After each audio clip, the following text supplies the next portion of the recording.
Terima kasih banyak pada kawan-kawan yang sudah hadir, terutama kepada John, Mas Gaffar, dan Mas Joash.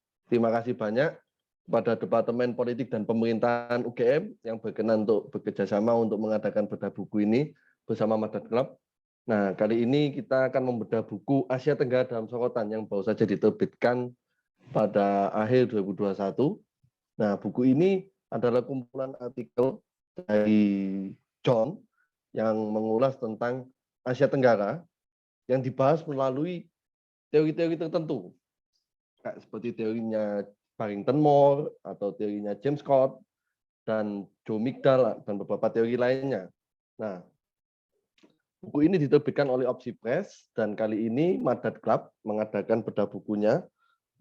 Untuk awalan dari bedah buku ini akan diberi sambutan oleh Ketua Departemen Politik dan Pemerintahan Universitas Gadjah Mada, Mas Gaffar. Waktu dan tempat saya persilakan. Terima kasih. Selamat malam rekan-rekan dan hadirin semua. Pertama, atas nama Departemen Politik dan Pemerintahan FISIPOL UGM, saya menyampaikan terima kasih yang sebesar-besarnya atas terselenggaranya acara ini yang diinisiasi oleh teman-teman di Madat Club. Terima kasih juga kepada Pak John Sidel sudah meluangkan waktu. Masih siang ini di Inggris. Di Indonesia sudah malam Pak John, dan kebetulan di Jogja sedang hujan dari tadi. Hujan sangat deras. Terima kasih buat Mas Joash Tapiheru yang sudah bersedia untuk menjadi pembahas buku ini dan seluruh hadirin yang hadir. Kami di Departemen Politik Pemerintahan UGM sangat menyambut antusias ya rencana bedah buku ini, terutama karena topik tentang kawasan adalah sebuah topik yang saya kira di Indonesia cenderung agak terabaikan dan karenanya masih perlu ditingkatkan. Jujur saja peneliti Indonesia cenderung inward looking ya, meneliti dirinya sendiri. Saya kira Pak John tahu persis itu. Dan kurang melihat ke sebelah-sebelah. Bukan berarti tidak ada, tapi masih sangat perlu ditingkatkan. Di Departemen Politik Pemerintahan UGM, kami saat ini sedang mencoba untuk fokus kepada studi tentang resources, terutama natural resources, sehingga mau tidak mau kami harus menaikkan view tidak hanya Indonesia tapi kawasan Asia Tenggara, karena resources itu terkoneksi melampaui lintas batas-batas negara. Dan tema ini saya kira semakin lama semakin relevan, semakin lama semakin banyak yang perlu didalami. Kami kebetulan juga, ini kebetulan juga Joash yang mengelola, memiliki sebuah misalnya program tentang human right dan demokrasi yang dikelola bersama beberapa rekan universitas di Asia Tenggara dan di Asia secara umum. Dan jadi diskusi kita malam ini adalah bagian dari upaya kami untuk meluaskan view tentang relasi kuasa dan sumber daya tidak hanya di Indonesia tapi di kawasan. Saya kira demikian yang dapat saya sampaikan. Selamat berdiskusi, selamat menimba pengetahuan langsung dari penulisnya, dan selamat membahas dengan Mas Joash yang saya kira sangat berkompeten untuk melakukannya. Terima kasih dan selamat malam. Selamat malam. Terima kasih banyak Mas Gaffar atas sambutannya. Nah, sekarang kita mungkin masuk ke dalam pembahasan yang akan dibawakan oleh kawan saya, kawan saya, John. Silakan. Waktu dan tempat saya persilakan. Ya, sebelumnya pertama saya mau meminta maaf, 1000 maaf atas penundaan diskusi ini yang dulu dijadwalkan terjadi seminggu yang lalu, hari Rabu tanggal 9 Februari ini. Dan 1000 maaf kalau itu mempermasalahkan kehidupan Anda kalian. Dan saya juga ingin mengucapkan terima kasih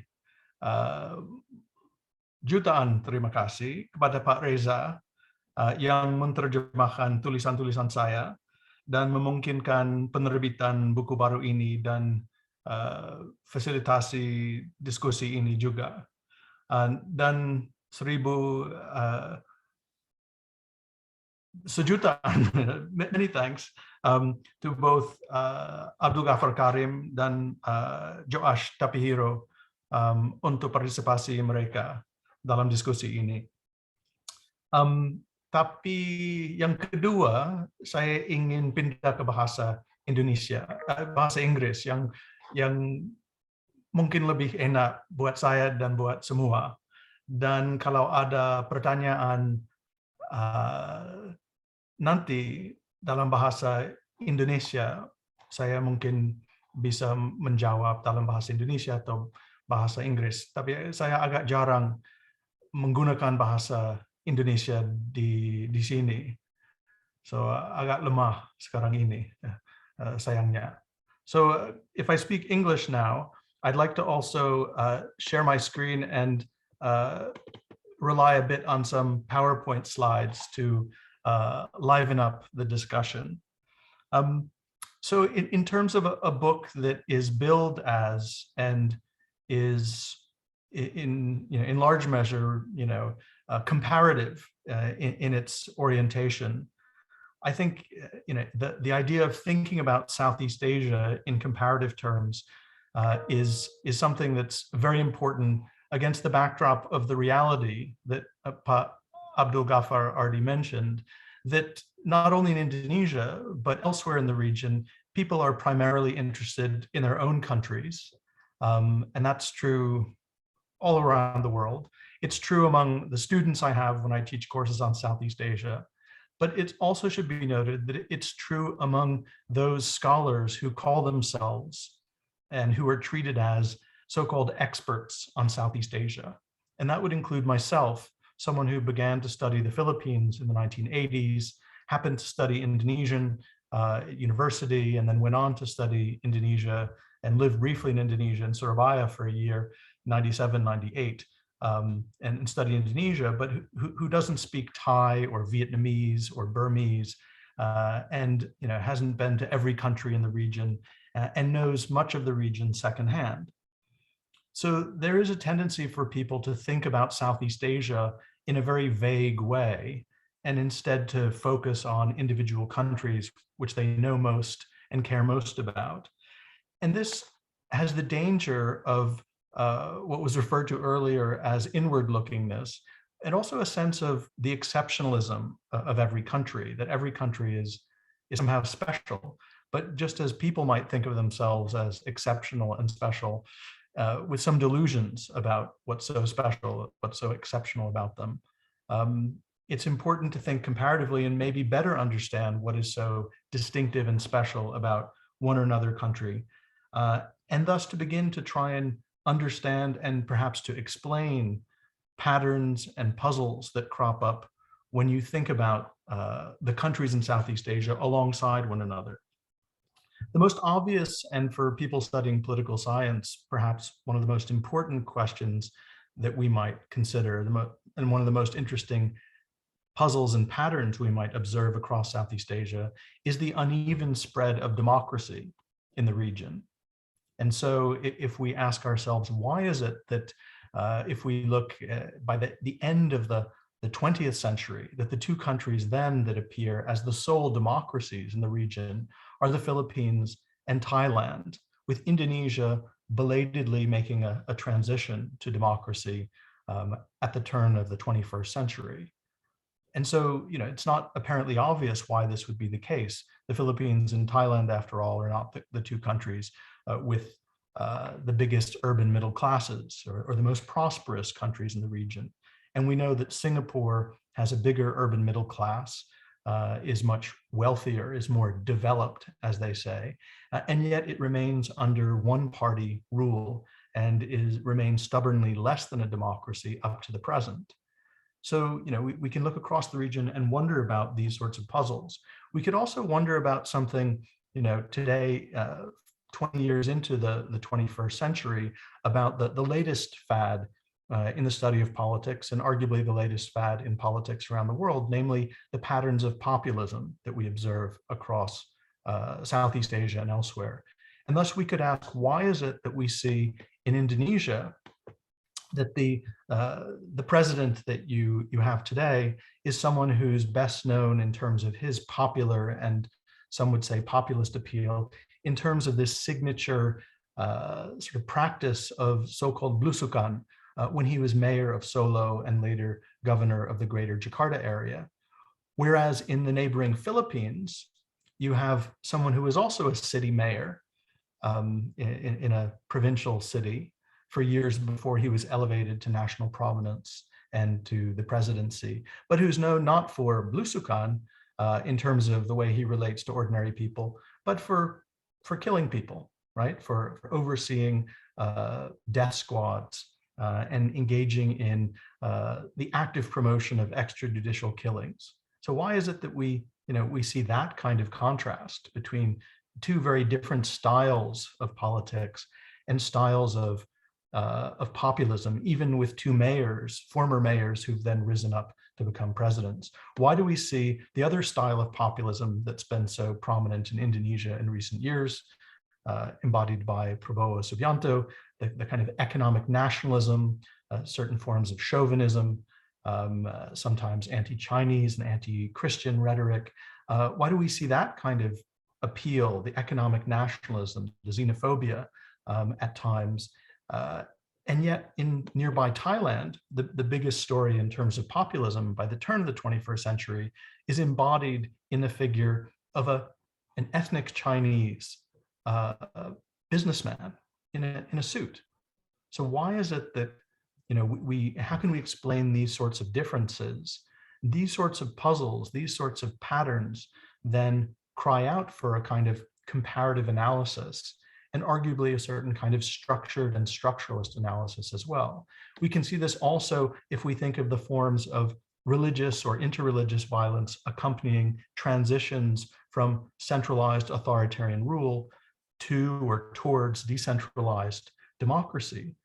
We see this in Indonesia in the mid-late 1990s, in the series of riots unfolding in various towns and cities across Indonesia. We saw this then in Ambon and elsewhere in Maluku and Maluku Utara, and then in Poso over 1999, 2000, and 2001.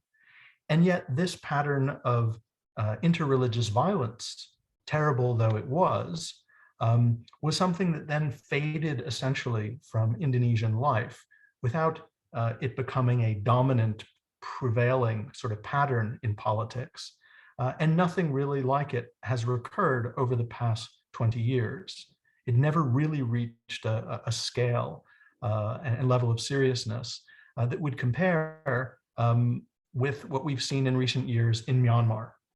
Since 2012, the pattern of violence observed in which the Buddhist majority and some Buddhist monks and organizations led by Buddhist monks have led campaigns that have not only been Islamophobic, but have promoted active violence and waves of violence against the small Muslim minority in various parts of the country, especially in the Rohingya areas of Rakhine State in Western Myanmar, leading up into the large-scale displacement, forced displacement of hundreds of thousands, more than 1 million Rohingya Muslims into neighboring Bangladesh, with others internally displaced persons numbering in the hundreds of thousands within Myanmar itself.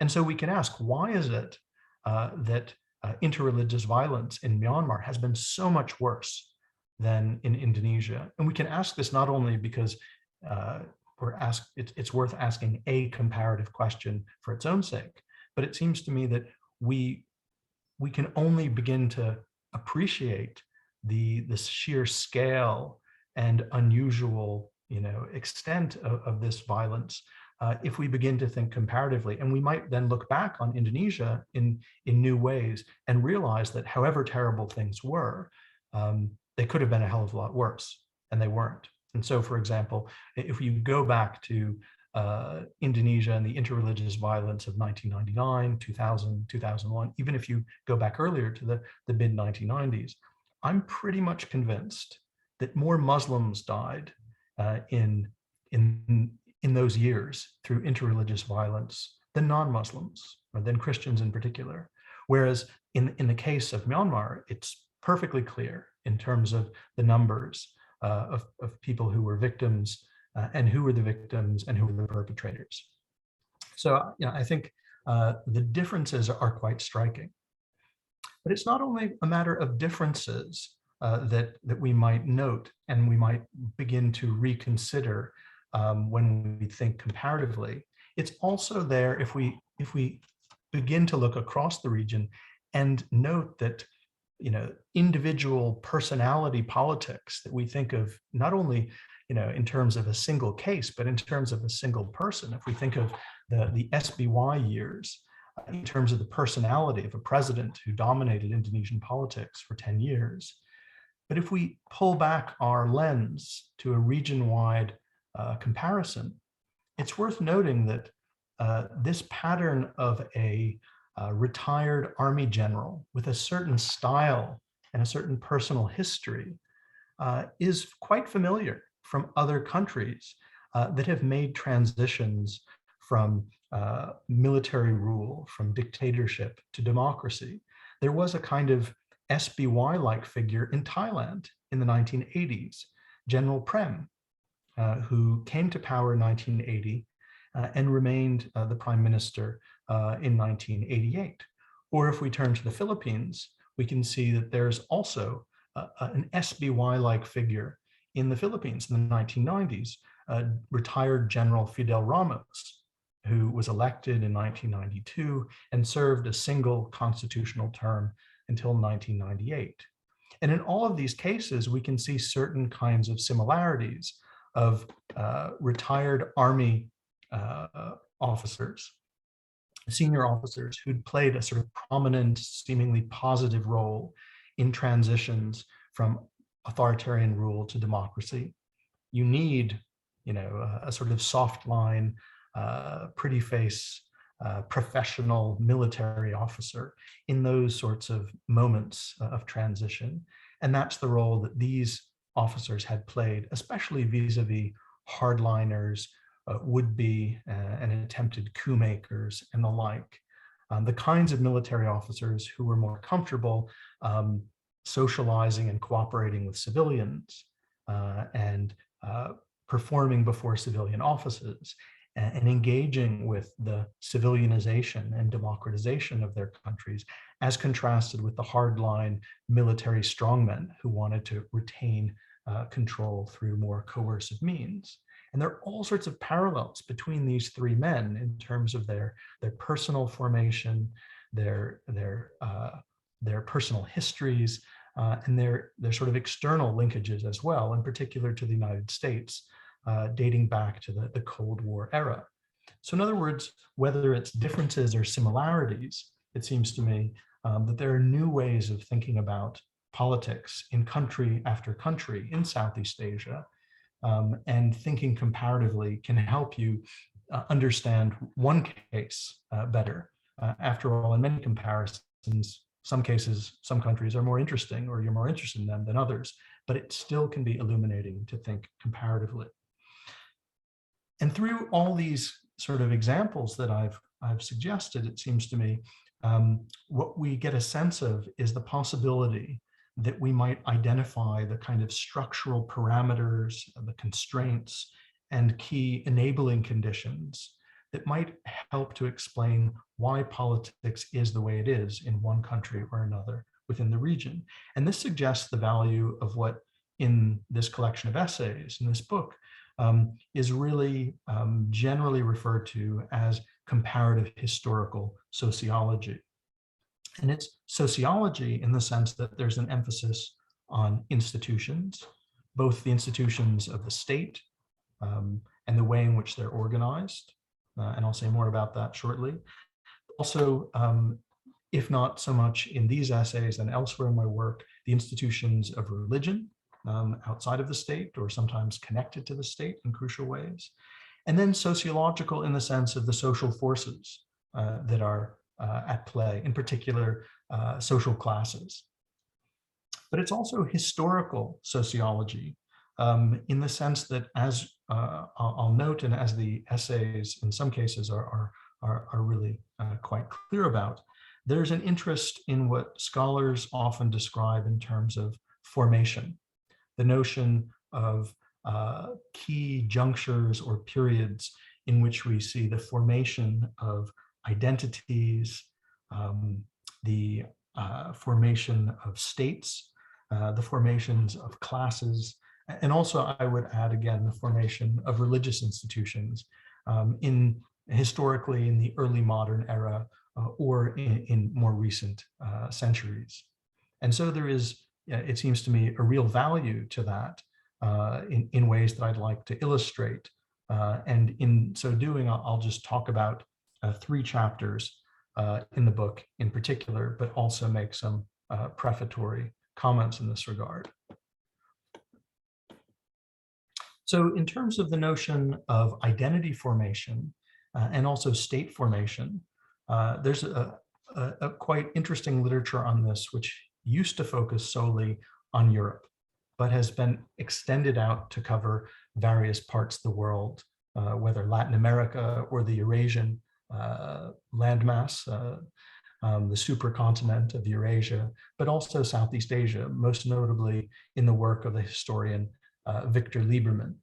And we can see this in Victor Lieberman's account of the diverging patterns of state formation that we observe over what he calls the early modern period, from say 1350 until 1850.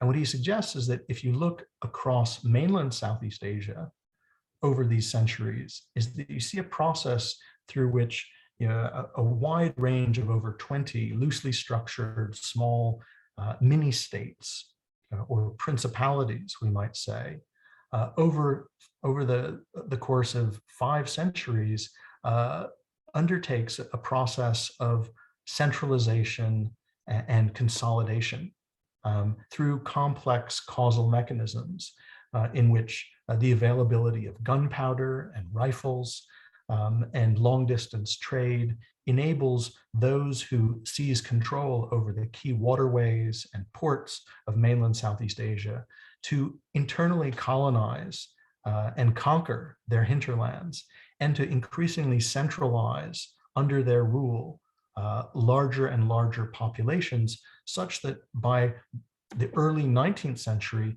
you begin to see what look like the major polities that we today recognize as nation states in mainland Southeast Asia.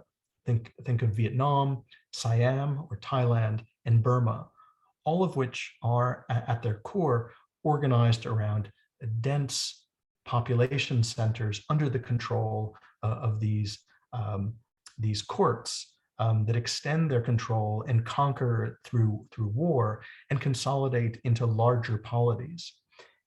And the point here, if we think not only of state formation, but also of identity formation, is that over the course of these 5 centuries, you have, thanks to centralization of political power and increasing density of market flows, you have a process of ethnic homogenization, of demographic growth and demographic homogenization. So more and more people are in more densely populated settlements under a single form of political rule, and integrated economically, linguistically, ethnically, and religiously. There's a process of homogenization that unfolds.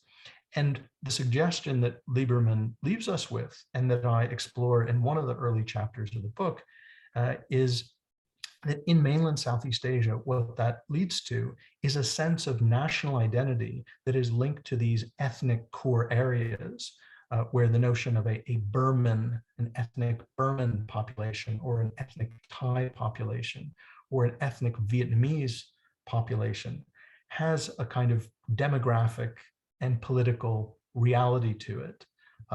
But it also leads to a conception of identity that is very strong in terms of ethnicity.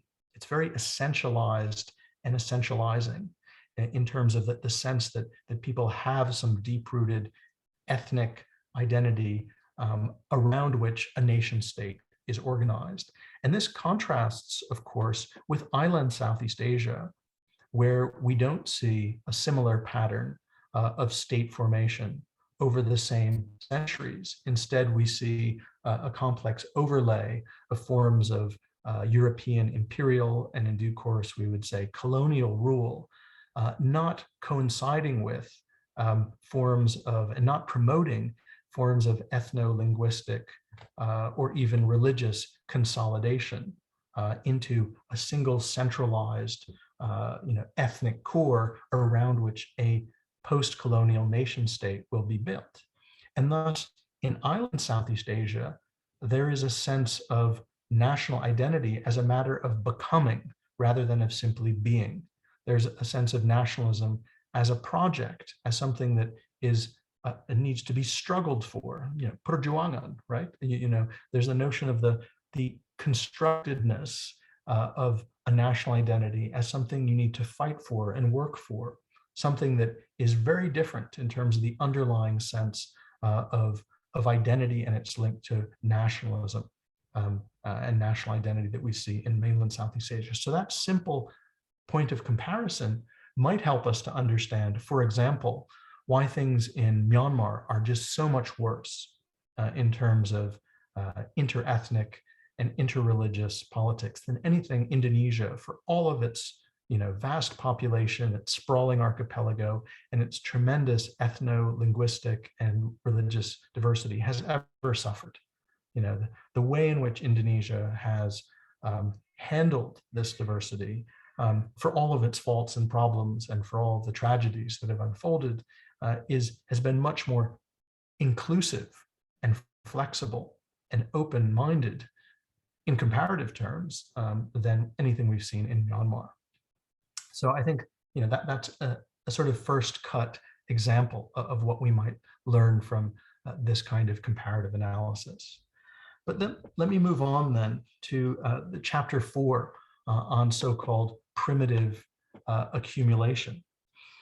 And here, this chapter focuses on the ways in which over the latter half of the 19th century, up through the first decades of the 20th century, so much of at least lowland Southeast Asia experienced what Karl Marx called primitive accumulation, the processes through which markets were created, new forms of property rights that we identify as capitalists were created, the commodification of land, the commodification of labor, and the transformation of agriculture in the direction of production primarily for the market.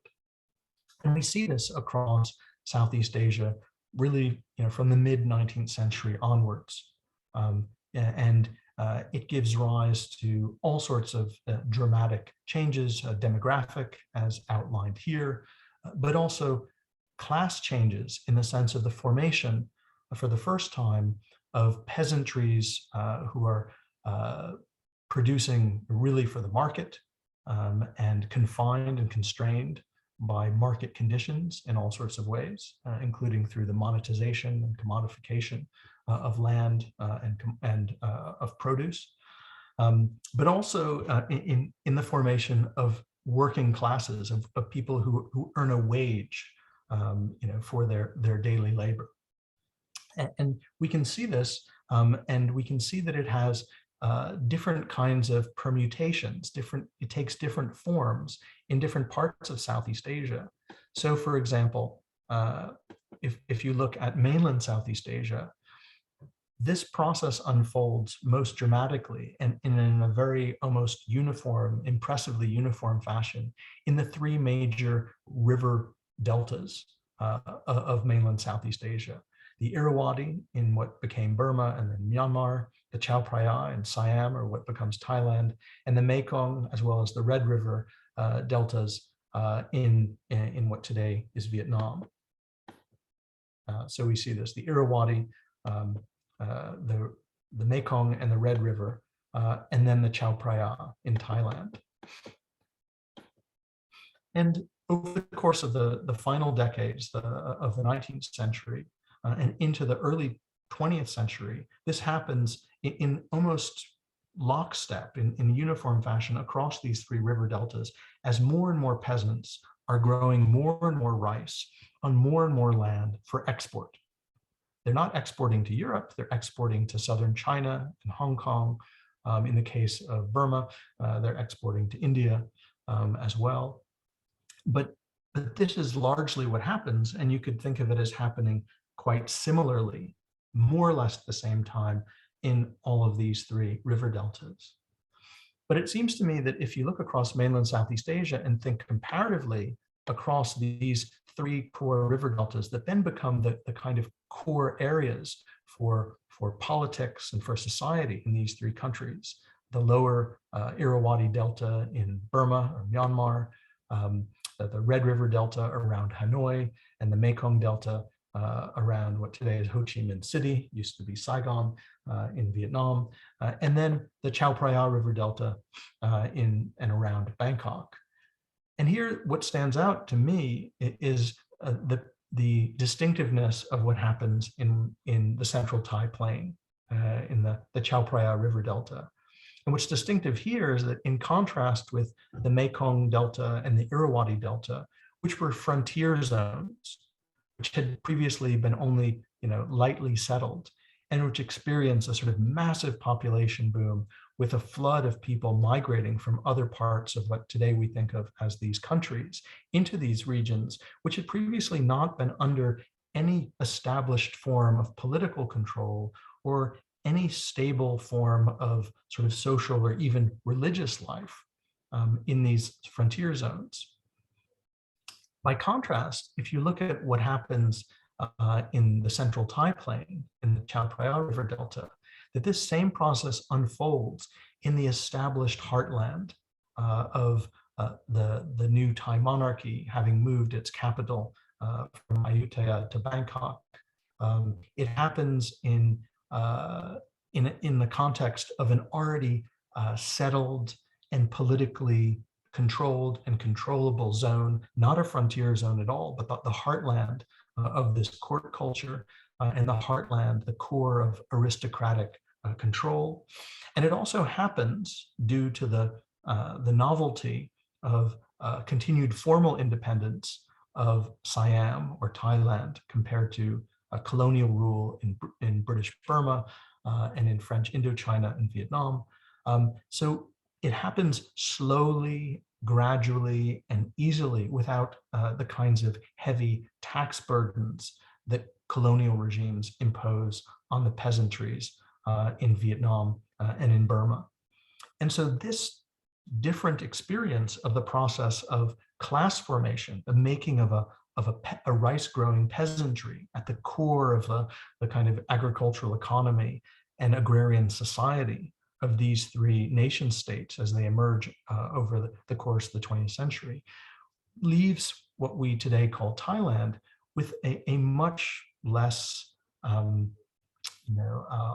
difficult and disruptive process of agricultural commercialization and the formation of a peasantry, which, if you look over the course of the 20th century, never erupts into peasant rebellions, such as we see in parts of Vietnam and Burma in the 1930s in the context of the Great Depression, and never really plays host to a strong communist party, something that obviously in the case of Vietnam is evident with the victory of the Viet Minh and the Communist Party, first in the north and later in the south, but is also there in Burma, what later becomes Myanmar, in the later 40s and into the 1950s, with a strong Communist Party of Burma.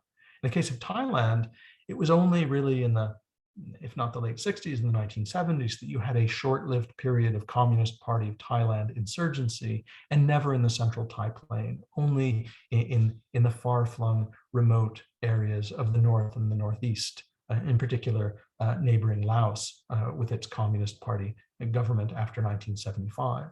And this Communist Party of Thailand is so weak that it actually dissolves under pressure in 1980.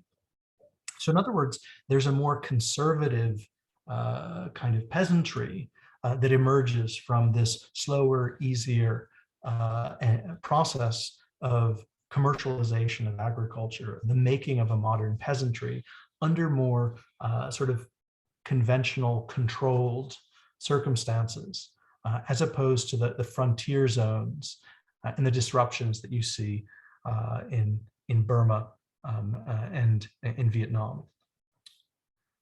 And so there's that kind of preoccupation, that we can see in mainland Southeast Asia with these differences that I think is illuminating. But also in the chapter is a discussion of comparisons across island Southeast Asia.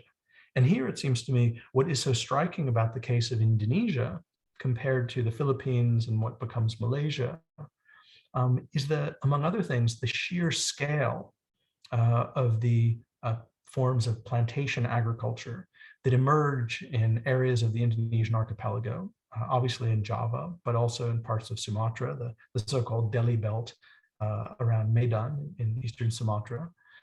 And also the kind of infrastructure that's built up, the railroads leading to the ports that supports it. And this kind of scale of hundreds of thousands of hectares of plantations is something that gives rise to a wage labor-based working class, and not an imported one, as we see in the Malay Peninsula with Indian plantation laborers and Chinese tin miners, but a largely Javanese, ethnic Javanese, in the case of Sumatra, immigrant ethnic Javanese working class. And a working class in the sense of a wage labor working class rather than a peasantry, producing agriculture and giving shares of its produce for the market.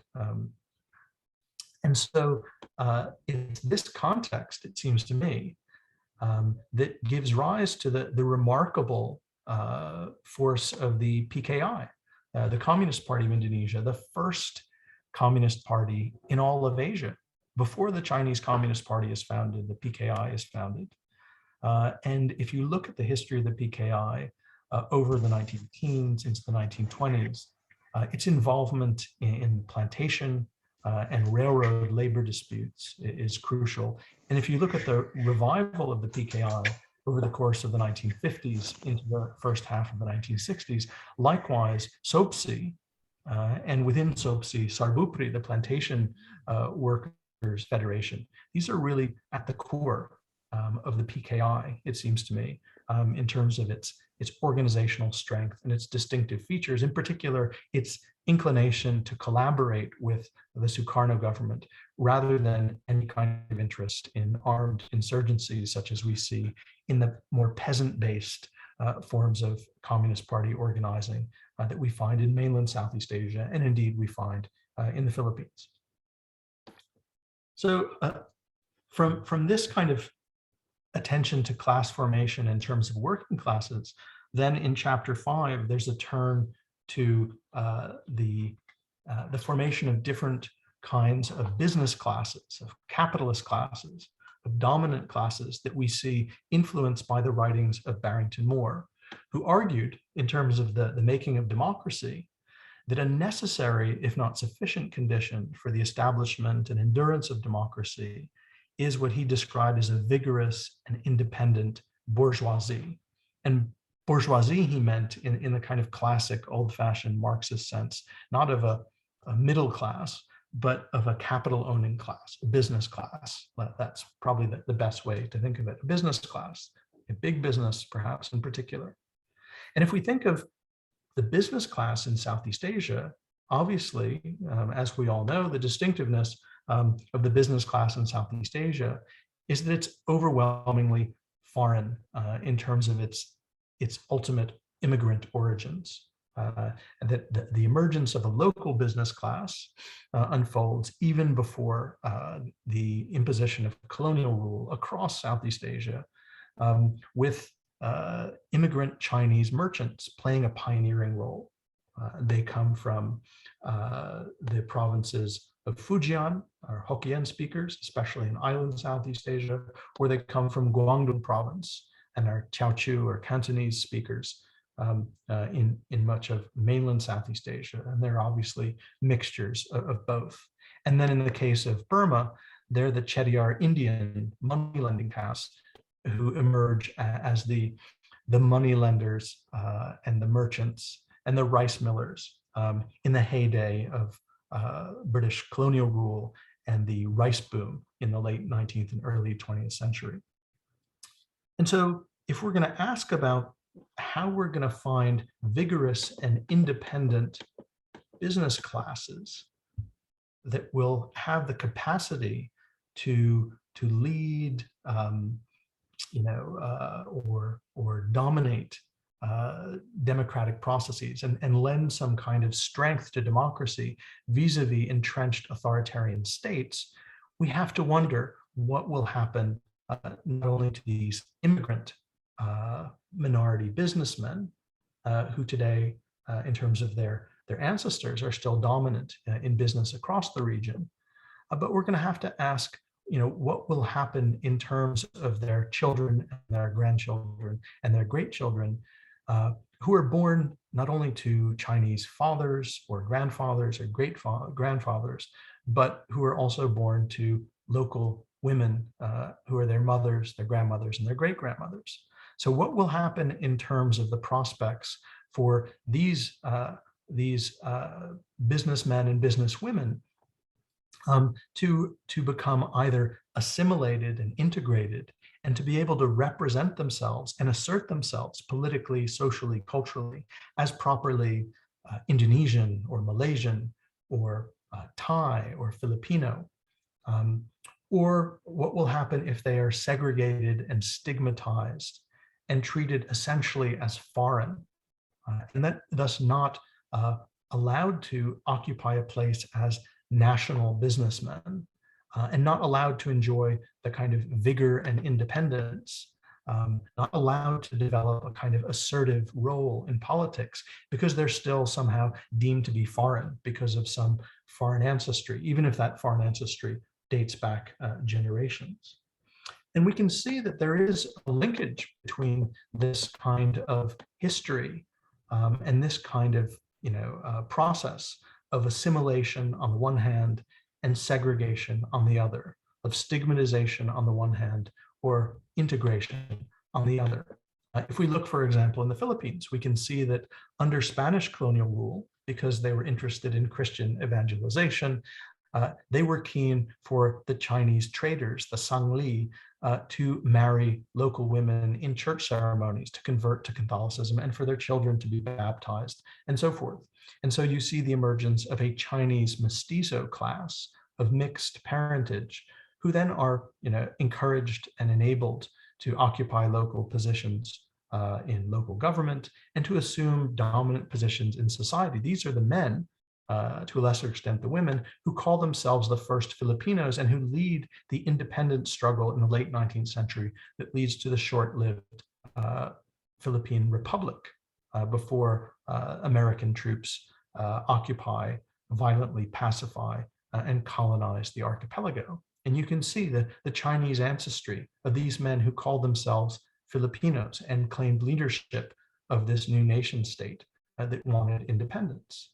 And over the course of the 20th century, if you look at who occupies positions of political power, it's overwhelmingly men, and men who have some Chinese ancestry, as you might be able to sense from the photographs of a series of presidents, and even as the business elite remains overwhelmingly ethnic Chinese in its ancestry, with a mix of business and politics, such that in Congress, in both houses of Congress, in the cabinet, among the presidents, we see that there is a mix of business and politics, which on the one hand restricts politics to a kind of oligarchical democracy, but on the other hand guarantees that any one incumbent president will face well-funded campaigns from opposition figures, given the independence and diversity of the business class. So in that sense, it offers through private wealth outside of the state, a kind of check on the advantages of incumbency and the possibility for a reversion to authoritarian rule. We can also see this in Thailand over time, as over the course of the late 19th century into the 20th century, the Thai king similarly encourages assimilation among the Chinese merchants and moneylenders and rice millers, who emerge as the key figures in an emerging business class in Thailand that evolves over the course of the 20th century, and by the 1970s begins to invest in elections and begins to support political parties, to fund the campaigns of people running for office, and indeed to run for office themselves or have their children do so, such that we see the election of Thaksin Shinawatra in 2001 as a member of this broader Chinese business class, once again guaranteeing that there will be campaign funding, resources for lively political competition. If we turn to Indonesia, we might think that, well, this is going to happen only much later and with more difficulty in the context of a country whose business class has historically, up into the 1970s and into the 1980s and beyond, been dominated by ethnic Chinese Indonesians whose citizenship and whose appropriateness as sort of leaders of the country has been questioned due to inherited prejudices and stigma attached to the foreign ancestry of these businessmen. It dates back to Dutch colonial rule and Dutch colonial regulations and prejudices against the Chinese. But we can also see that over the course of the 3 decades of Suharto's rule, sustained rapid economic growth, urbanization, industrialization, and other such trends brings by the 1980s and certainly by the 1990s into into Indonesian society a managerial, professional, and business class that includes more and more Indonesians who style themselves as pribumi, who don't have Chinese ancestry and whose Indonesian credentials and capacity and self-confidence in claiming their right to rule is unencumbered by any issue of foreign ancestry. And we see this by the 1990s with the rise not only of prominent pribumi businessmen like Yusuf Kalla or Abu Rizal Bakri, but even within the late Suharto state. It's the case that by the time the 1990s roll in, your average senior military officer, member of parliament, cabinet minister, senior civil servant will be heavily invested in a wide range of business activities, or will at least have a construction company, some real estate holdings, own a taxi company, and so forth, and be immersed in and involved in the world of business by the 1990s. And this is the backdrop against which members of this class who are entrenched within the Suharto regime betray the president as they see that he is more concerned with protecting his own family's interests than with protecting the broader national interest and certainly the business interests that these elements within the late Suharto state represent. And it's against this backdrop and the kind of mismanagement of the Asian economic crisis that we see in 1997, 1998, that Suharto is forced out of office and a transition to democracy unfolds. So in other words, what this comparative analysis suggests is a rather different history and story and explanation for the belated transition to democracy you see in Indonesia than anything that might emphasize, for example, student protests, or simply the Asian economic crisis or something like that of a more narrowly idiosyncratic fashion. There are underlying structural conditions that make this transition possible.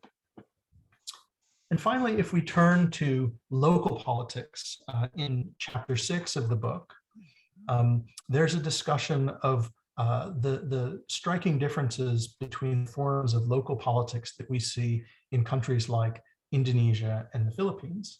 If you take the Philippines, as is I think pretty well known, if you look across the archipelago, you find that in province after province, congressional district after congressional district, and even municipality after municipality, something, a unit that's maybe a bit smaller than a kabupaten, you'll find the prevalence and the long-term persistence of patterns of local dynasties. In other words, a single family holds the mayor's seat, holds the congressional seat, or occupies the office of the governor for decades and decades, and over a series of generations. So, for example, I did research in 2 provinces in the Philippines back in the early 1990s. In one of those provinces, the provincial governorship was largely in the hands of one family for the full length of the 20th century. There were congressional districts that had been held by one family from 1949 up into the 21st century, up to today. And there was a town I found where one family held the mayor's office from the mid-1930s up into 2019. So in other words, this pattern of dynastic control is really quite pronounced. And we can see it even today if you look at the Congress of the Philippines. And what's striking is the pattern that we see in Indonesia over the past 20 odd years of democracy in the country. And in the first years after the transition from authoritarian rule to democracy, under conditions of decentralization, there was some discussion of the Filipinization, the Filipinizasi of Indonesian local politics and the rise of local dynasties. And you can see here in the case of South Sulawesi, the Limpo family being an example of this. You also have it, I believe, in Banten for a time. And so there are a couple cases where we see evidence of this. And yet overall, Indonesia is not all that striking in terms of dynastic entrenchment. You don't see it, even if you compare it, not just the Philippines, but say to Japanese politics or to Indian politics. It is not the case that there's a prevailing pattern of entrenchment. Instead, there is persistent turnover. You have one bupati and then another bupati. You have one governor and then another governor. And likewise in terms of seats in the DPR. And we may ask ourselves, how can we explain this pattern? Why don't we see a kind of Philippine-style entrenchment of local dynasties as the prevailing pattern across Indonesia in terms of local politics? Why has Indonesia escaped this? And I think here, there's obviously a bit of institutional analysis that one could undertake. And note that Indonesian politics is one in which there's always been a balancing between executive and legislative power. And so the institution of the DPRD is something that may constrain a bupati or a gubernur compared to anything you'd find in the Philippines. You could also look at the institutional analysis that would allow you to identify the limits on the executive power, the real power of local executives like bupatis or gubernur over the agencies of the state. And here a good example would be the police. In the Philippines, if you become mayor, you control the local police. And thus we see the use and abuse of mayoral control over the police, leading to the role of violence in politics in a way that you haven't seen in Indonesia in terms of electoral politics. But beyond this institutional analysis, there's also the bifurcation, the division of economic and political power historically that we've seen in Indonesia at the local level. The phenomenon of the so-called conglomerat local, the local Chinese businessmen who wouldn't necessarily think of getting involved in politics and wouldn't be able to do so effectively, but who's there to provide campaign funding and who at some level guarantees a degree of market competition in terms of campaign funding. And you also see in Indonesia a much larger role for the state in the local economy and a much larger role for state resources, state patronage, state funds in the making of local political careers, with a very strange, in cross-national terms, a very strange phenomenon of formal civil servants, pegawai negeri, running for office and winning office, and competing for office at the local level, something you don't see elsewhere in Southeast Asia at all. So overall, I think, the book hopefully gives you a taste of the ways in which one might understand any one country in Southeast Asia, including Indonesia, in new and perhaps illuminating ways if you think comparatively. And if you take the similarities and differences through paired and other small comparisons with other countries in the region, perhaps it sheds new light on what interests you most today in terms of Indonesian politics, if not in terms of who's going to win the next election or whether one or another policy initiative will succeed or one or another movement will rise and fall, then in terms of the broad parameters of the politically possible, hopefully the book is of some interest and use. Thanks, and sorry for going over and speaking at such length. Thank you very much, John. So it's a very interesting explanation. You got a bit of slide, around 60 slides. Thank you, John. So, nah selanjutnya kita akan bergerak pada pembedah kita. Mas Joash, Tapiheru, waktu dan tempat saya persilakan.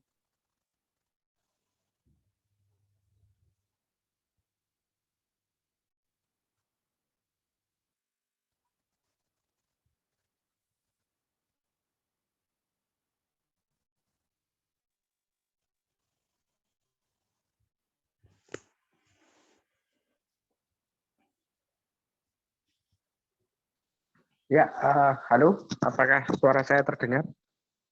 Terdengar, Mas, terdengar. Maaf, ini ada gangguan teknis. Komputer saya memang sedang error sejak minggu kemarin.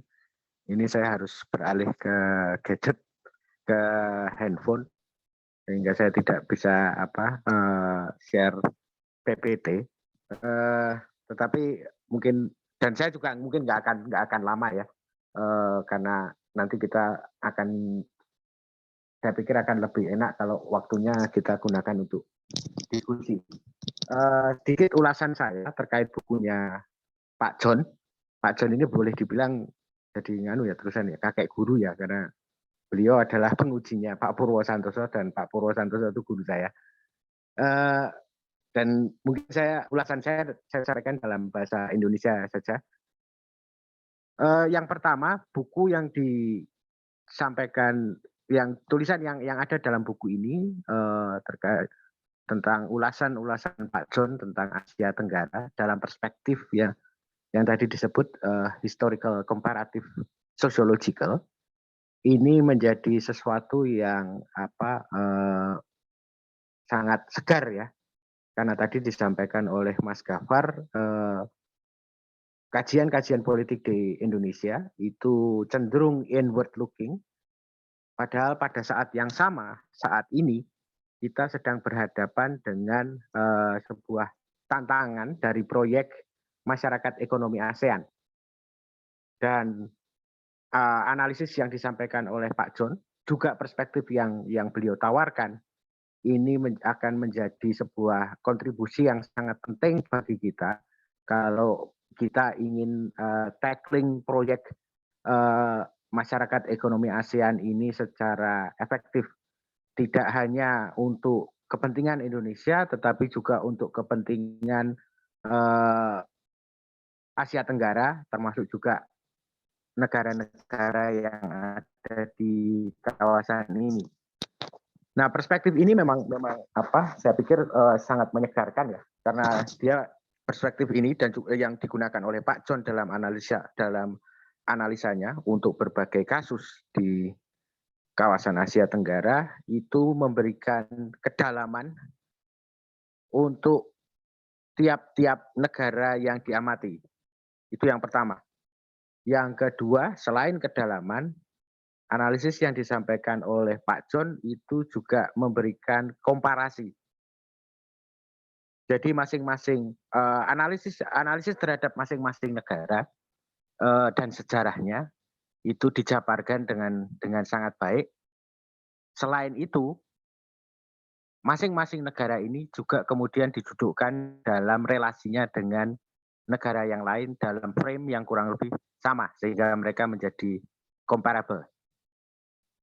Ini yang membuat tulisan-tulisan dalam buku ini itu sangat menyegarkan, sangat kontributif, dan saya berterima kasih sekali atas kerja keras dan pengabdian Pak John, kesetiaan Pak John untuk melakukan kajian kawasan Asia Tenggara. Nah, ini juga ada kaitannya dengan yang tadi disampaikan oleh Mas Gaffar terkait dengan salah satu program studi yang di mana UGM menjadi salah satu bagiannya, yaitu program studi Master Hak Asasi Manusia dan Demokratisasi, di mana mahasiswanya itu berasal dari berbagai negara di kawasan Asia Pasifik, termasuk di dalamnya Asia Tenggara, sebagian Asia Selatan, dan juga negara-negara Pasifik. Nah, ini kajian-kajian semacam ini itu tentu saja akan sangat berguna bagi mahasiswa maupun para peneliti yang terlibat dalam program ini. Nah, namun ada sedikit kritik saya, ini kritik yang teknis dulu ya terkait bukunya. Saya agak kesulitan di awal itu untuk mengidentifikasi ini buku soal apa sih. Kalau di sini ada 6 tulisan yang 6 tulisan itu ditulis sebagai artikel yang terpisah. Kira-kira apa benang merahnya? Itu mungkin di edisi berikutnya bisa ditambahkan itu semacam kata pengantar untuk memberikan deskripsi kepada pembaca. Tulisan-tulisan ini bicara tentang apa? Apa benang merah yang menyambungkan 6 tulisan ini? Itu akan dan saya pikir tadi yang disampaikan oleh Pak John di awal tentang perspektif historical comparative sociological itu akan menjadi substansi dari kata pengantar yang akan sangat membantu, sekaligus juga membuat pembaca itu lebih mudah memfokuskan ya kalau mereka ingin mendalami perspektif dan pendekatan yang digunakan oleh Pak John. Nah, kalau harus ada, karena ini saya mengulas ya, mengulas itu kan nggak hanya yang baik-baik, paling nggak saya ada sedikit lah beberapa catatan, bukan sebetulnya sesuatu yang negatif, tetapi lebih ke tantangan untuk kedepannya ya. Dan ini ada kaitannya dengan bagaimana menggunakan hasil analisis yang seperti yang dilakukan oleh Pak John, penjelasan baru yang dihasilkan dari analisis itu untuk berguna lebih dari sekedar penjelasan. Ini kaitannya dengan tadi tantangan, misal seperti kasus yang saat ini kita hadapi. Di sini ada masyarakat ekonomi ASEAN, di mana dalam perspektif institusionalis yang disampaikan, seperti yang disampaikan oleh Pak John tadi, saya melihat ada fokus yang sangat kuat terhadap apa yang disebut path dependency.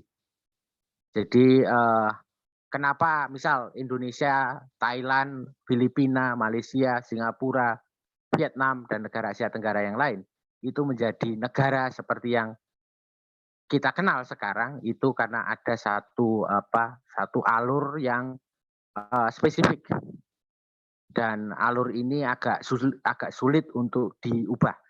Nah, disitulah saya pikir yang menjadi pertanyaan besar dan tantangannya. Bagaimana kemudian perspektif ini bisa membantu kita untuk misal kita mau mendorong perubahan, bagaimana penjelasan dari perspektif ini bisa membantu kita untuk melakukan perubahan itu.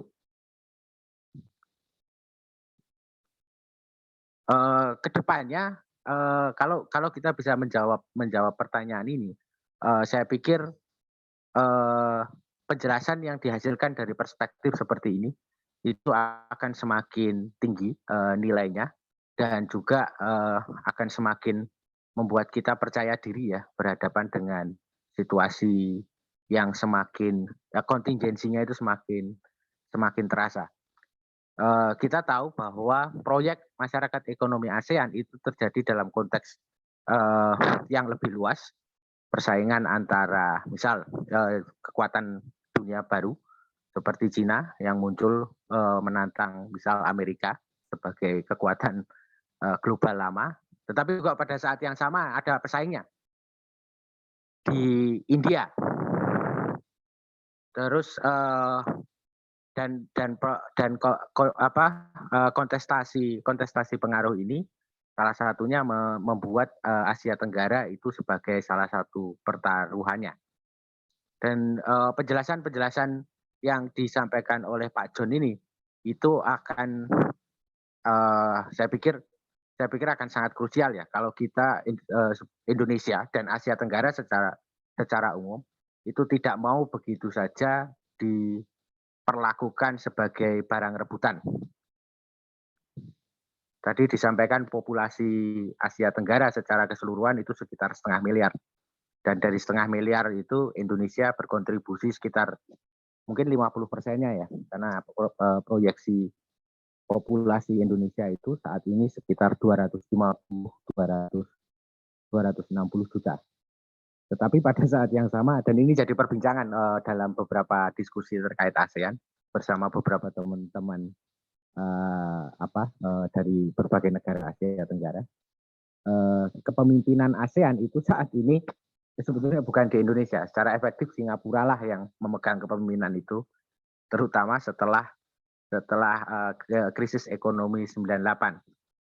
Meskipun bagian besar dari kami itu masih percaya bahwa ya Indonesia masih menentukan gitu loh. Indonesia bilang belok kanan ya ASEAN belok kanan, belok kiri. Kalau Indonesia bilang belok kiri, ASEAN juga belok kiri. Tetapi yang menjadi penting di sini adalah kita perlu membangun visi ke Asia Tenggaraan yang disepakati oleh sesama anggota ASEAN yang lain, dan itu menjadi sebuah tantangan yang sangat besar ya. Dan secara simultan kita juga menghadapi tantangan yang lain. Sebagai contoh, ini masih dalam kaitannya dengan proyek masyarakat ekonomi ASEAN. Ada banyak hal detail dan sekilas bersifat teknis yang perlu diselaraskan. Tadi di awal-awal diskusi ini sebelum dibuka secara resmi, saya sempat menyinggung NHS dan sistem penjaminan kesehatan di Inggris dan Australia. Nah, dalam konteks MEA, kita tahu di Indonesia itu punya BPJS, dan negara-negara anggota ASEAN yang lain itu juga punya, ada yang punya sistem penjaminan kesehatan nasional yang serupa.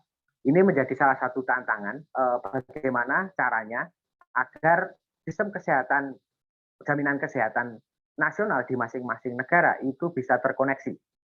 Tidak harus terintegrasi, tetapi bisa terkoneksi. Ini untuk mengimbangi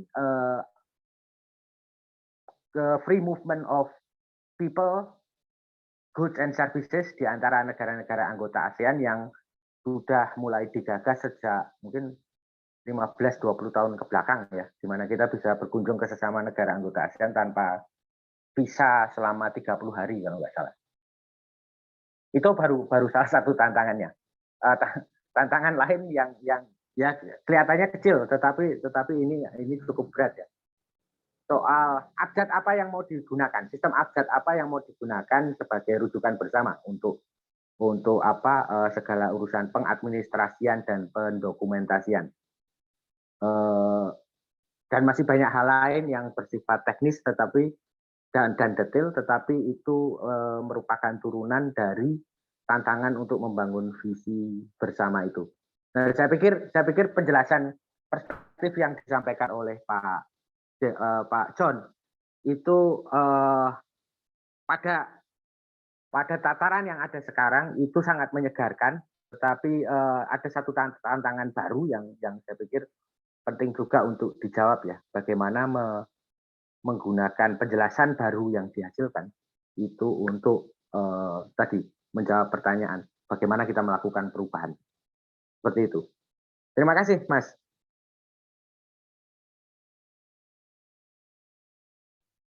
Halo? Oke. Terima kasih banyak Mas Joash atas ulasannya. Nah, oke. Jadi dari dua pandangan, baik dari John tadi waktu menjelaskan tentang bukunya dan Mas Joash, kami akan masuk ke dalam sesi selanjutnya seperti umumnya, sesi tanya jawab. Monggo bagi kawan-kawan yang mungkin memiliki pertanyaan bisa disampaikan melalui kolom chat atau dengan fitur raise hand dan bertanya langsung kepada Prof. Sidel.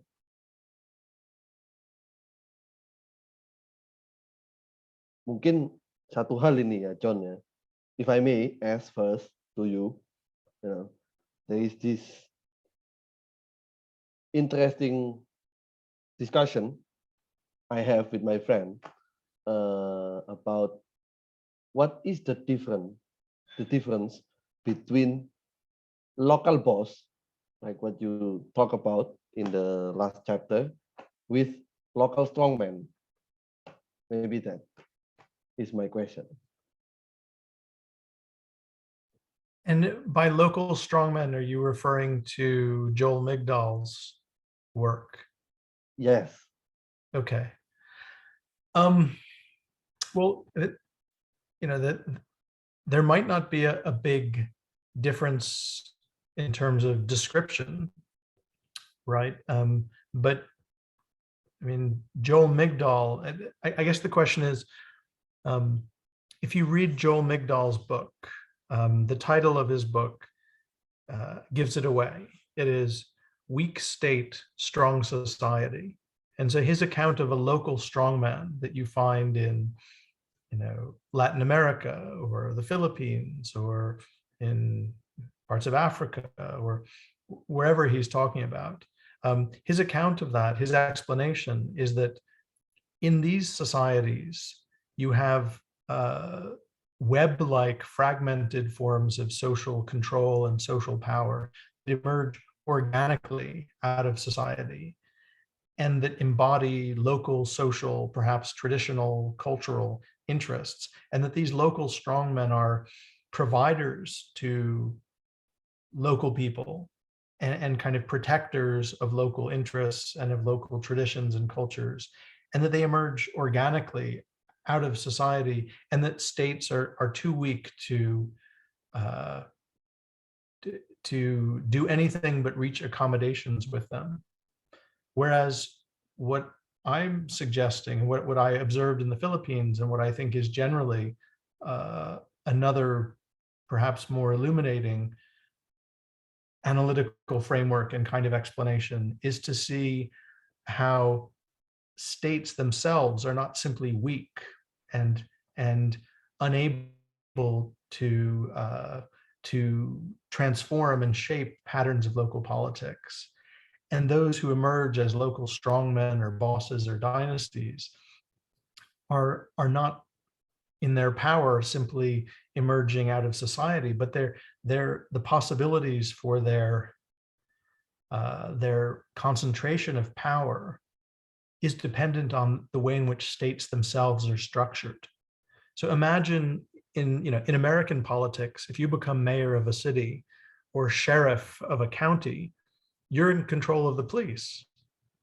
Whereas if you're a wali kota or a bupati in Indonesia, you're not in control of the police, right? You don't get to appoint the police chief. And so the way in which the state is organized, the extent of decentralization or federalism, and the kind of internal anatomy of the state is very important for determining the possibilities for the concentration of power in a way that would enable or constrain a local boss or a local strongman. And so I think that's really at the core of the difference between my analytical framework and that suggested by Joel Migdal. And sometimes they're not strong men, they're strong women. And sometimes it's a family rather than a strong man. And also in his account, you need to ask about how violence is organized and what kind of role it plays in local politics and how that's possible or not possible. Okay. Yeah. Thank you, John. Maybe I would say to, is there any other who want to ask question or raise hand? Can directly ask question to Mr. John or Mr. Joash. Thank you.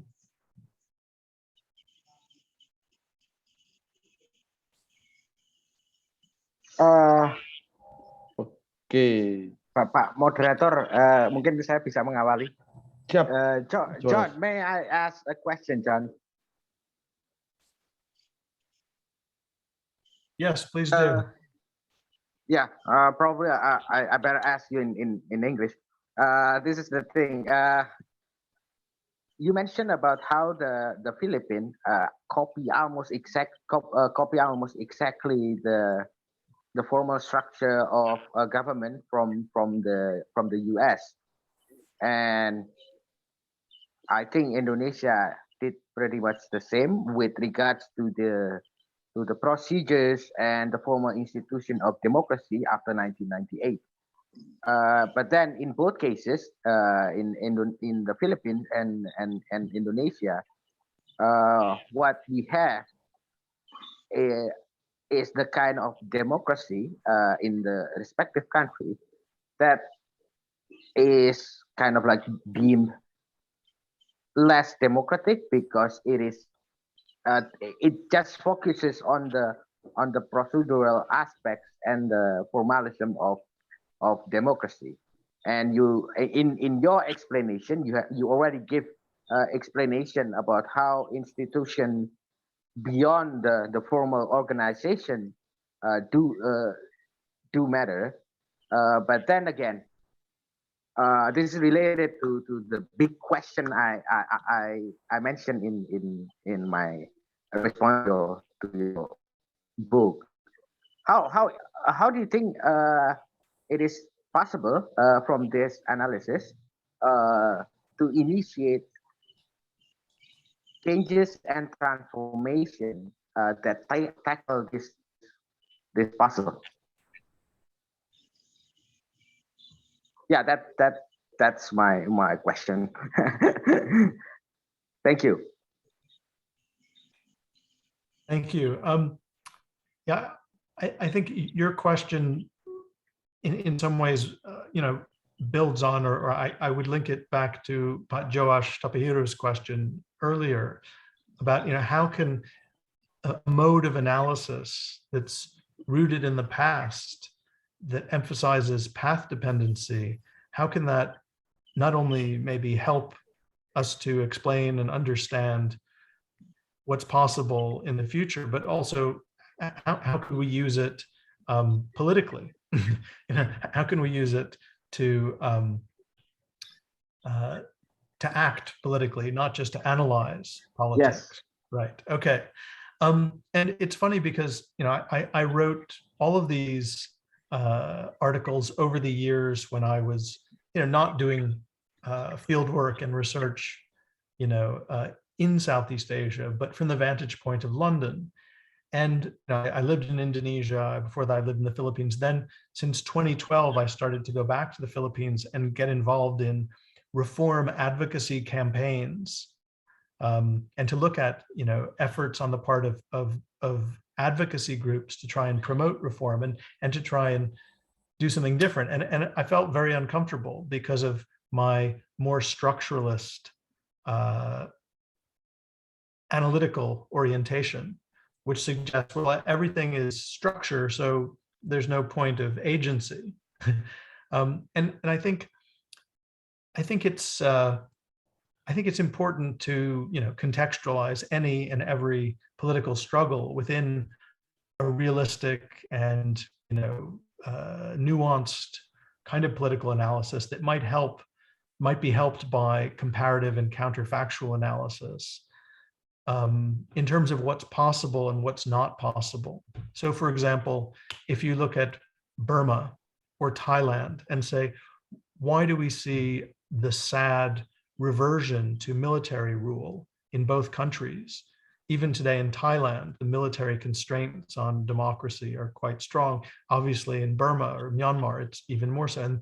And the analysis I'm suggesting is that that a necessary condition will involve changes in the political economy of these countries, will involve changes in terms of the capacity of business to enjoy and act on independence from the government, and that's going to be a crucial, if perhaps depressingly cynical, kind of political calculation that you need to make.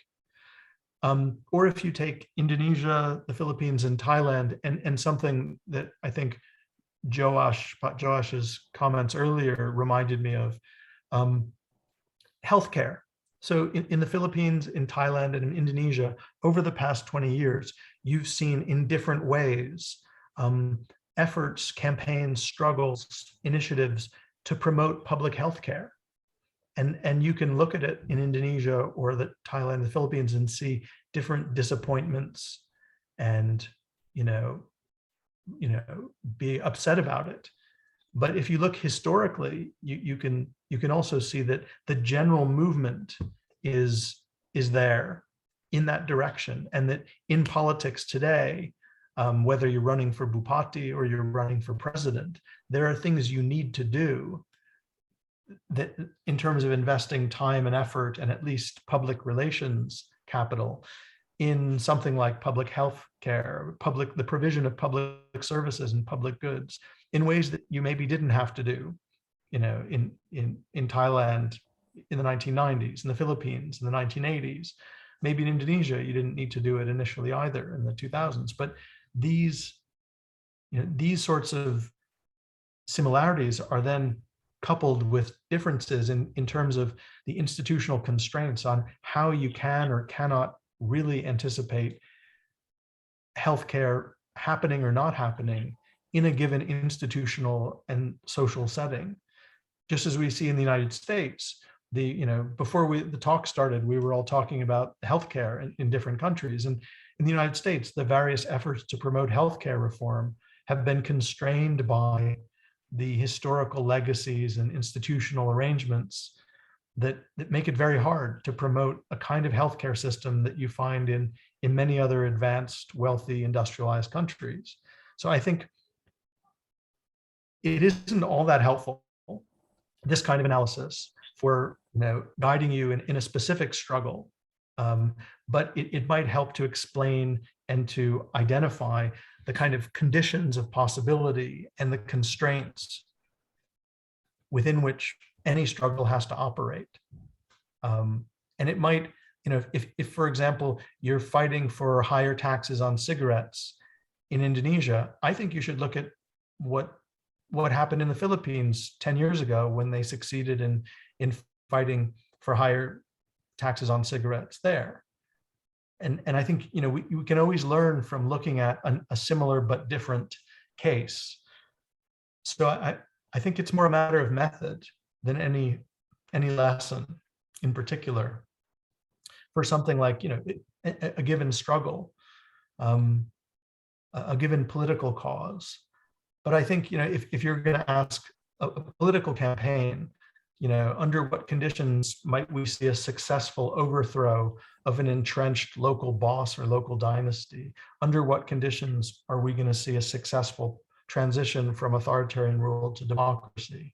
Under what conditions are we going to see, successful, progressive politics in one way or another? That having a kind of map of the political landscape that's not only institutional, but more broadly sociological will be helpful, I would think.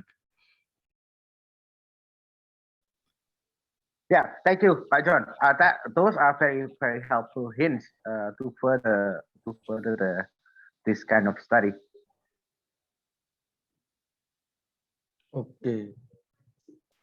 Terima kasih atas pertanyaannya Mas Joash. Oke, sekarang masuk ke penanya ketiga. Pak Khairil Ramadhani, waktu dan tempat saya persilakan. Ya, kedengaran suaranya, Mas? Kedengar. Okay. Thank you so much for the opportunity given to me. I live in Kuta Timur, Kalimantan Timur, very remote area, so that I cannot using my videos here. Thank you so much for the explanation from Pak John. I think that's very comprehensive in terms of historical and sociological perspective. What I have on my mind is that, is there any sense of unity that ever happened to Southeast Asian people, or maybe the Raja or the kings of in Southeast Asia, that ever happened before modern era as we see today? That's the first question. And my second question is that, in your point of view, how is that ASEAN, Association of Southeast Asian Nations, is organized and structured compared to European Union? Thank you.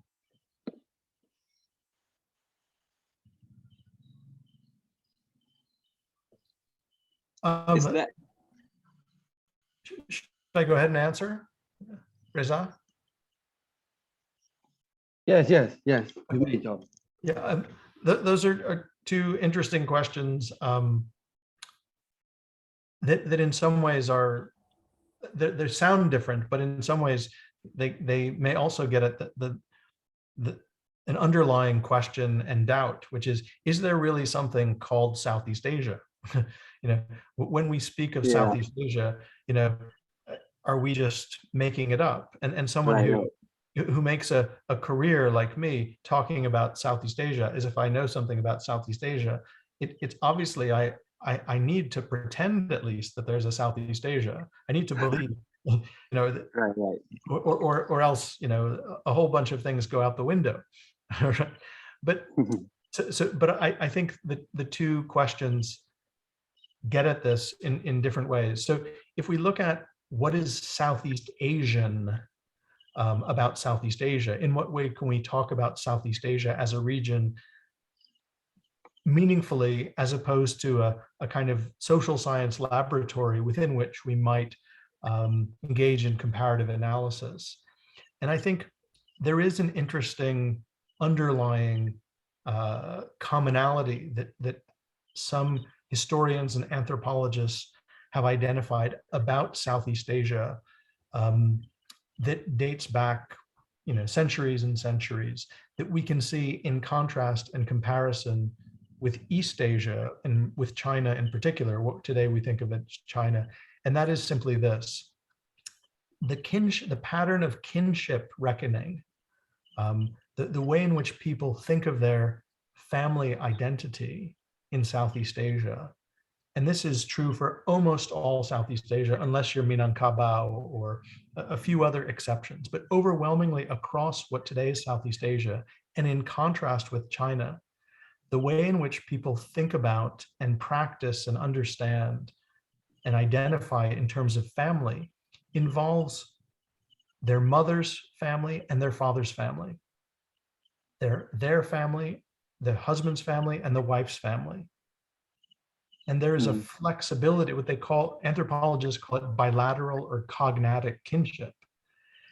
And if you compare that to a patrilineal, or in Minangkabau terms of matrilineal, a unilineal kinship system, as we see in China, it makes family much more flexible, much more plastic, but also much less reliable and determinate in terms of organizing society, organizing politics, and organizing business.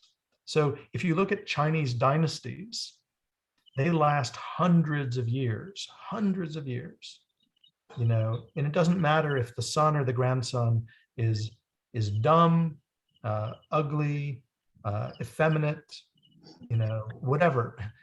So long as he's the first son of the first son of the first son, he's son number one, and that the dynasty goes on.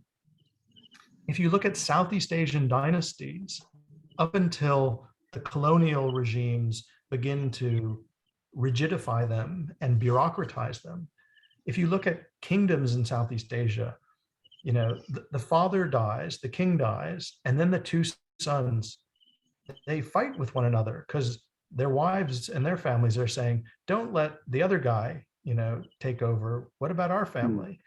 Or a cousin steps in. Like the history of Southeast Asian dynasties, they barely last a century. And the same may be true in terms of business and in all sorts of ways. So I think that there is, but other than that, there's obviously no Southeast Asia-wide shared, political organization or anything else. There's great linguistic and diversity. There are all sorts of things that are different, but that is one way in which Southeast Asian politics, it has a more interesting flavor to it, in which charisma matters more. Like whether you are popular or you have prowess or have something special about you may prove decisive in a much more contentious form of even dynastic pre-modern politics. And that's in some ways inherited today compared to the stability of a kind of patrilineal political system back in the day when politics and society was organized around the family. So in that sense, again, through comparison, I think one can identify something that is distinctly Southeast Asian about politics, and you can find tastes of it even in contemporary politics, certainly local politics, quite obviously today, the way families fall out in feuds or families move around politically. And then to get to ASEAN, I mean, I've been studying Southeast Asia since the 1980s and have never taken ASEAN seriously. It has never occurred to me that ASEAN really exists as an organization. I think it is more helpful to just think that it's not real. It's like a UFO. It's fake news. It is essentially fiction. And that may have changed in some measure in terms of some economic agreements within and beyond ASEAN. But in political terms, the history of ASEAN is that it was created largely at the initiative of Indonesia to pretend that the Indonesian government was not simply totally giving up on everything that Sukarno's vision of nationalism had meant, and to kind of, dress up an accommodation with the West and the United States as something that was regional. And so it was an essentially conservative move. And I just don't think it ever did anything other than acknowledge a certain kind of status quo that included, a status quo in terms of the American role in the security architecture of Southeast Asia. And so it was a way for Indonesia to say, we've given up on konfrontasi, but we're doing it with style. We're doing it in a, we're not going to challenge anything or anyone in the region. We're going to be part of the region, and we're going to celebrate being part of the region, as opposed to admit that we're sort of giving up certain claims, maybe certain pretensions. So I think compared to something else, in terms of, I think I would never use ASEAN as a noun. I would never begin a sentence and think that ASEAN represents Southeast Asia. And much of what is attributed to ASEAN, I just don't take very seriously. And that may be wrong, but that's my perspective. Okay, thank you. That's very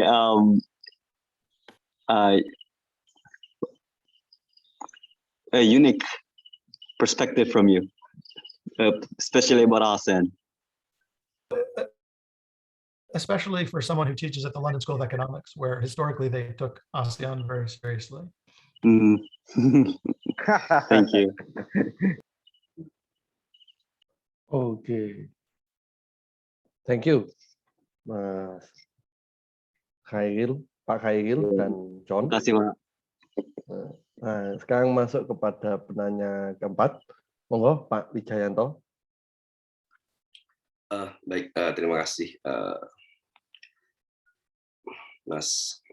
Saya izin untuk bertanya dalam bahasa Indonesia saja, karena bahasa Inggris saya nggak terlalu bagus ya. Tentunya tidak sebagus Pak John. Ya, Pertanyaan saya yang pertama mungkin sangat sederhana. Jadi beberapa waktu lalu baru-baru ini ya di Indonesia terbit beberapa buku yang menurut saya cukup banyak didiskusikan lah gitu. Bukunya mau saya perlihatkan mungkin. Ini salah satu bukunya. Demokrasi Indonesia. Saya akan menghapus background biar kelihatan ya. Nah, okay. Demokrasi Indonesia from Stagnation to Regression. Ini oleh ISEAS ya di Singapura. Lalu ini buku yang lainnya, Demokrasi Tanpa Demos, refleksi sosial politik tentang kemunduran demokrasi di Indonesia. Kebetulan buku ini saya sendiri yang menjadi editornya, bersama beberapa kawan, yang melibatkan 136 ilmuwan dari seluruh dunia untuk melakukan refleksi atas situasi demokrasi di Indonesia. Diterbitkan oleh LP3S bersama Universitas Diponegoro. Nah, membaca buku yang pertama dan juga mengeditori buku yang kedua, yang saya pelajari adalah bahwa ada dua hal kesimpulannya. Yang pertama adalah bahwa demokrasi di Indonesia itu mengalami kemunduran, mengalami regresi. Ya, yang kedua adalah bahwa kemunduran demokrasi ini mungkin juga seperti diargumenkan oleh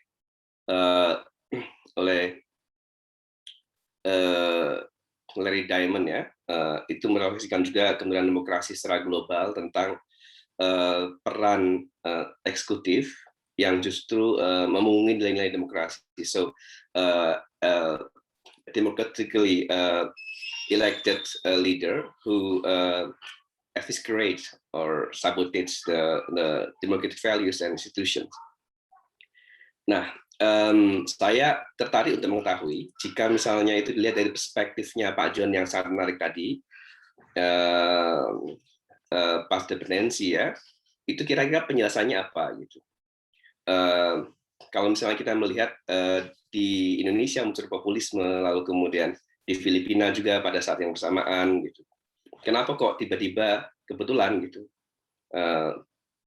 terjadi bersamaan? Saat ini sambil kita diskusi ada peristiwa yang sangat menarik yang Mas Abdul Gaffar Karim itu tadi yang memberi pengantar di depan juga ikut komentar tentang wadas, tentang kerusuhan ya di satu desa, satu daerah di Purworejo, di mana ada kerusuhan di sana karena ada upaya tambang, melakukan penambangan yang ditolak oleh warga, namun ada represi supaya penolakan itu berhenti, kira-kira seperti itu. Nah, jadi kecenderungan dari rezim hari ini adalah developmentalisme yang sempit, yang mengutamakan pembangunan ekonomi lebih dari hal-hal lainnya seperti misalnya kelestarian lingkungan, hak asasi manusia, ya kebebasan sipil dan seterusnya.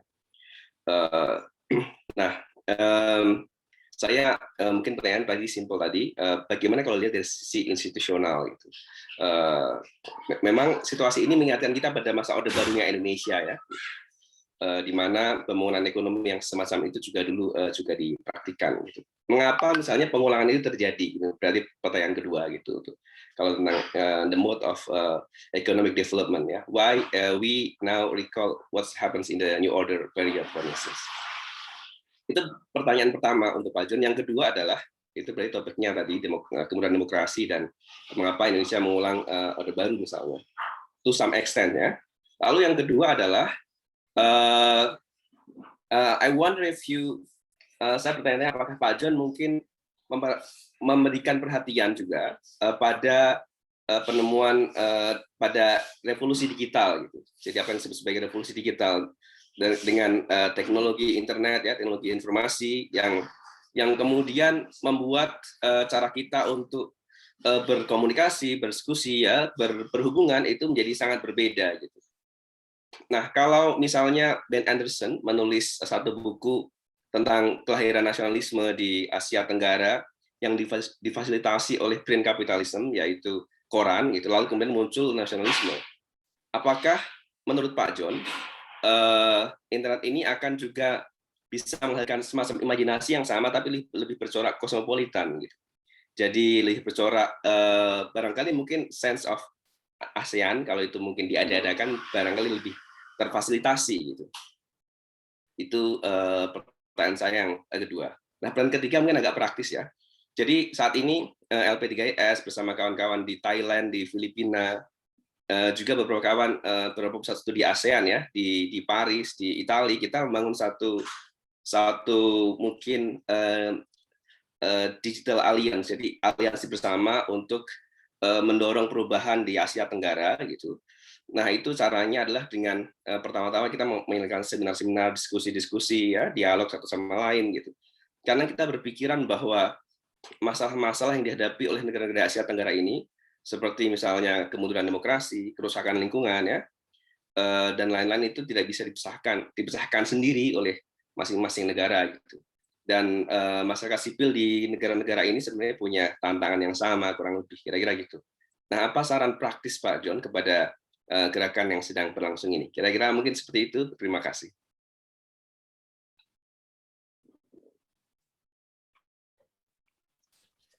Interesting questions, but very, very difficult questions to answer, tough questions. To go back to the first question, or maybe there were really two questions there.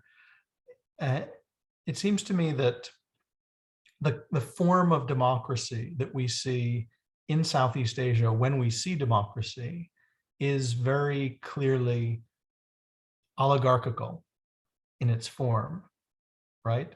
These are countries in which the model of development has been one in which you have these diversified family-owned conglomerates that have interests in all sorts of different areas of the economy, and you have cartel-like oligopolistic control over various sectors of the economy, if not downright monopolies, and that then plays out in politics, and that this is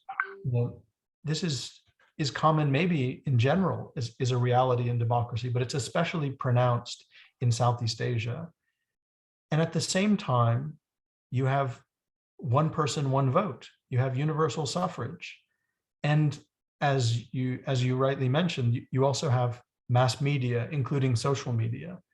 And so there is a tension between the oligarchical democracy in terms of its promise and its pretensions to represent, the public interest, and the reality that, those people who've invested in politics, get lots of advantages. So I think there's that in terms of the common tendency that you've noted, if I heard your question right, like why is it that we see both in the Philippines and in Indonesia, more or less simultaneously, evidence of what some call democratic regression? And it could be that I'm less perhaps alarmist about it than some, because I think it's part of a process through which executives recognize that they have more leverage over legislatures where lots of business interests are lodged. And so they think they enjoy some kind of popular support to kind of leapfrog over the entrenched party cartels or the oligarchical representation in the legislature. And they have some connection with voters that they then want to use. So that I think we live in an era of populism because of widening social inequalities combined with mass media possibilities. And so I think, it's, in one flavor or another, in one version or another, we will continue to see different experiments with populist politics in the absence of political parties being more responsible and responsive and representative. And so it's like a symptom of an underlying disease. It's like when we get a fever because our body's fighting a disease. So I think there's that. And then to link that to what you were talking about in terms of social media, I mean,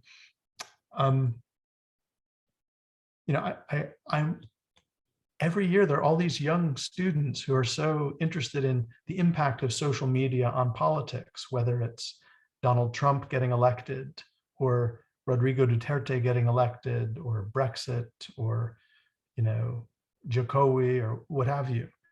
And I'm not sure that I'm not sure that social media has been as transformative as everybody thinks in terms of politics, in terms of people being capable of mobilizing otherwise, but at least it might be helpful to give young people a sense of the possibility of doing something new that transcends, what they think is hopeless, because they think, oh, well, we can do anything. With social media, you can just do something overnight. What is striking, though, especially if you look at the political economy question, why is it that, if you think of the internet as potentially offering, the possibility for all sorts of new, diverse forms of business, why is it that we keep seeing monopoly on the internet? Why is it that we see, why it is a natural feature of, capitalism that tends towards various kinds of monopoly or oligopoly. Just think of Gojek or whatever the equivalents are today in Indonesia and their counterparts elsewhere. I think that's so.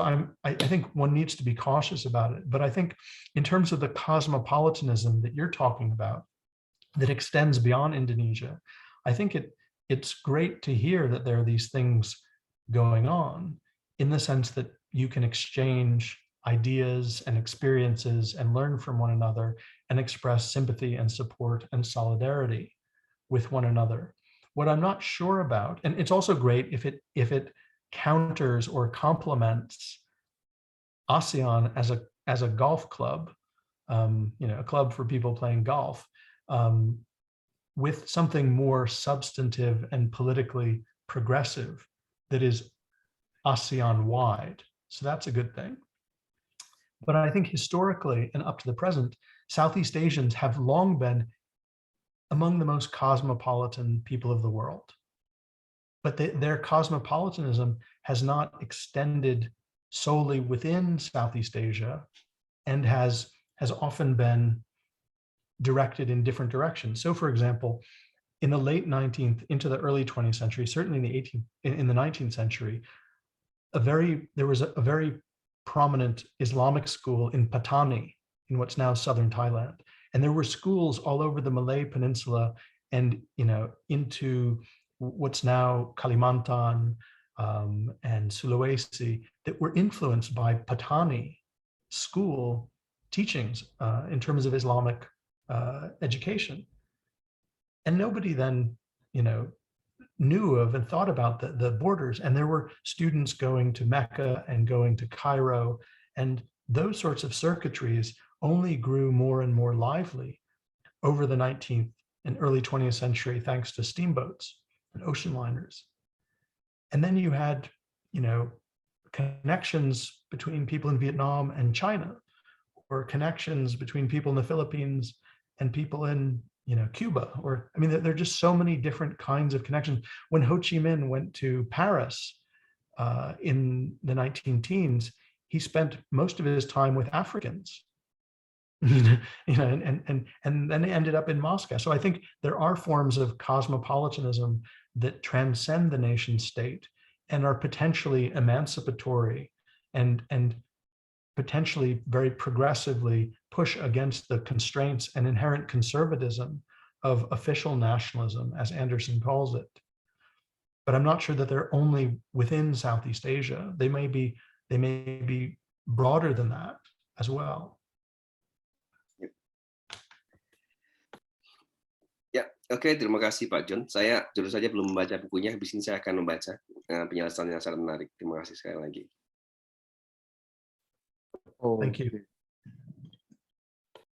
Oke, terima kasih untuk kawan-kawan penanya. Terima kasih untuk Mas Gaffar, Mas Joash, dan John yang sudah meluangkan waktu untuk berdiskusi.